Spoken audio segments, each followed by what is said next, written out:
Hello and welcome to Level 8 Major. The title of this section is Proportions. So as you can probably guess, we're going to be working with proportions. The goal or objective for this level is to apply and solve proportions. Pretty self-explanatory and basic. We do have the APK here. You can go ahead, take a look at it. If you have any questions, don't be afraid to ask. Alrighty, so what we're going to do now is go through some vocabulary words that we have for this chapter, or for this section. The first one is proportion. So a proportion is an equation that states that two ratios are equal. So the best way for us to talk about this is we have 1/2 equals 3/6. So when you go through, and if you were to simplify that down, you would come to 0.5 equals 0.5. Our next vocabulary word is cross products. Now this one states that in a proportion, A over B equals C over D, and the products A and D and BC are equal. So how this works is, if we go back to this little proportion here,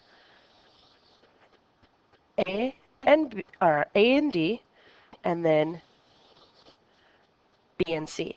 So 1 times 6 is 6, and 2 times 3 is 6, and those two are equal. Again, these do have stars next to them, so you're going to want to make sure that you write these down on your vocabulary sheet. So now we're just going to talk through how to solve a proportion when using the multiplication property. So the multiplication property is used when you are dividing a variable by a number. I know we saw this a little bit in level 1, solving one-step equations.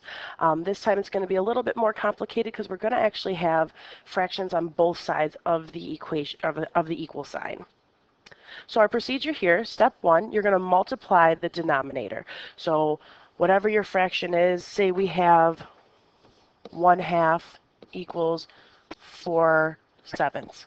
You're always going to start by multiplying that denominator, and you're going to multiply it by both sides.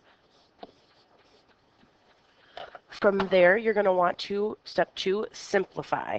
So how that looks is we have x over 7 equals 4 over 5. If we continue down, we're going to multiply both sides by that 7. These 7s are going to cross out, and we're going to be left with 28 over 5. Because remember, when you're multiplying a whole number by a fraction, you just put the 1 right under there, and you're going to multiply right across. So 4 times 7 is 28, and 5 times 1 is 5. So now we're going to talk about finding the missing value of a proportion. So when we're looking at proportions, sometimes you might see them where they don't always have two numbers, both in the numerator and the denominator. So to solve these, we're going to follow these steps. So first, you're going to multiply the numbers in the A and D position. So as I stated before in the vocabulary, this is considered the A position, and this is considered the D position. So we're going to multiply those two numbers together first. Second, we're going to multiply the numbers in the B and C position. So again, this is B and C. Next, we're going to set the two products equal to each other and solve the equation. So if we have 6 over 8 equals 9 over x, we're going to multiply the two extremes. So we're going to multiply 6 times x, and we'll end up with 6x.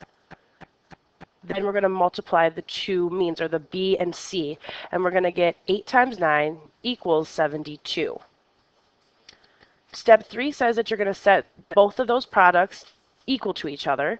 So you're going to end up with 6x equals 72.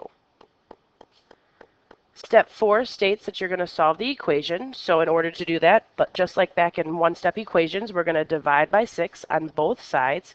When we do that, the 6's will cross out, and you'll be left with x equals 72 divided by 6, which ends up being 12. Next, we have a little picture here that shows you how to use a proportion to solve a problem. So the problem states that a portable media player has 2 gigabytes of storage and can hold about 500 songs. A similar but larger media player has 80 gigabytes of storage. About how many songs can the larger media player hold?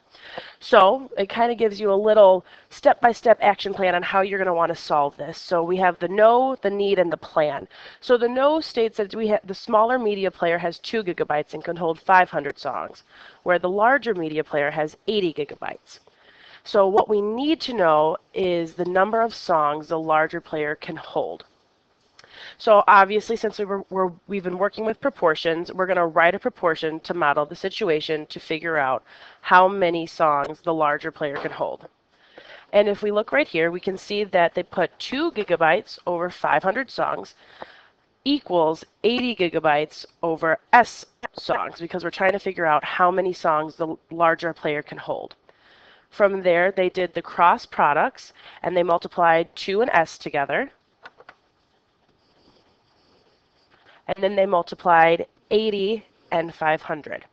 When they do that, they're going to come up with 2S equals 40,000. Divide both sides by 2, and you get S equals 20,000. So the larger media player can hold 20,000 songs. That's a lot of songs, if I think so. Here are the examples from the worksheet that you can go ahead and work through and make sure you ask questions on.